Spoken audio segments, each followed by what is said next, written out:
told your friend you're Rahasia keunggulan. Apa itu?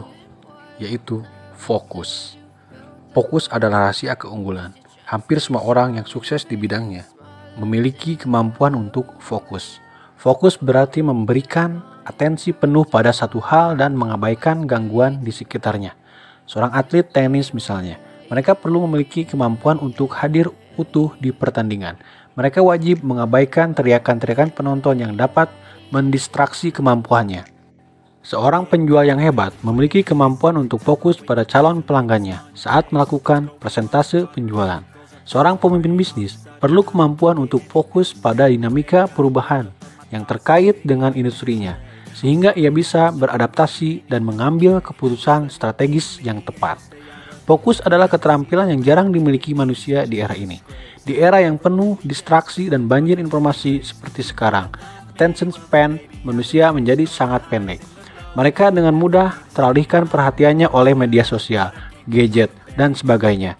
Sekali lagi, fokus menjadi keterampilan penting di era yang penuh distraksi dan banjir informasi seperti sekarang ini. Jika dilihat dari ilmu neurologi, kemampuan fokus terkait dengan fungsi PFC, Prefrontal Cortex. PFC adalah CEO dari otak kita, berfungsi tidak hanya mengatur atensi, namun juga mengambil keputusan, mengelola willpower, juga membedakan baik maupun buruk. Tidak heran bila kemampuan fokus seorang berkolerasi positif dengan kemampuan-kemampuan ini. Semakin terampil seseorang mengelola atensi atau fokusnya, maka semakin terampil ia mengambil keputusan, mengelola willpower, dan membedakan baik dan buruk. Secara ringkas, fokus membuat seorang mampu menuntaskan apa yang sudah dimulainya. Daniel Goleman dalam bukunya Focus, The Hidden Drive of Excellence, menyebutkan ada 3 area fokus. 1. Inner focus. Kemampuan seseorang mengenali pikiran, perasaan, dan tubuhnya sendiri. Istilah lainnya adalah self-awareness, kesadaran diri. Ini merupakan kunci untuk self-regulation, self-management, dan self-control, pengaturan, pengelolaan, dan pengendalian diri. Kita dapat melatih inner focus dengan banyak hal.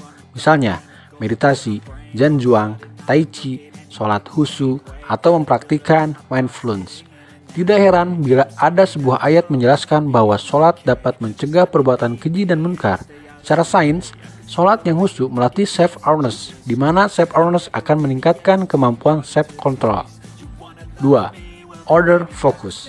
Kemampuan seseorang mengenali pikiran dan perasaan orang lain. Ini adalah dasar dari empati dan reward. Ada 3 area dari order focus. 1. Cognate empathy. Berpikir dari sudut pandang orang lain. 2. Emotional empathy. Merasakan apa yang dirasakan orang lain. 3. Empathic concern. Kepedulian dan rasa welas asih terhadap orang lain.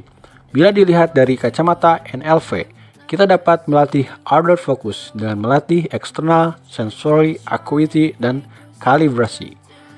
3. Order focus. Kemampuan seseorang mengenali pola dalam kekacauan dan kesadaran terhadap sistem yang lebih luas. Saya berpendapat, kesadaran terhadap ekologi dan neurological level dalam NLP dapat digunakan untuk melatih order focus ini. Maka bila kita ingin menjadi seseorang leader yang efektif, mau tidak mau kita perlu melatih juga 3 macam fokus ini, inner order dan outer. Dari ketiga macam fokus ini, mana yang Anda rasa masih kurang tajam? Lalu bagaimana Anda akan melatihnya? Semoga bermanfaat. Salam memberantas kebodohan dan kemiskinan.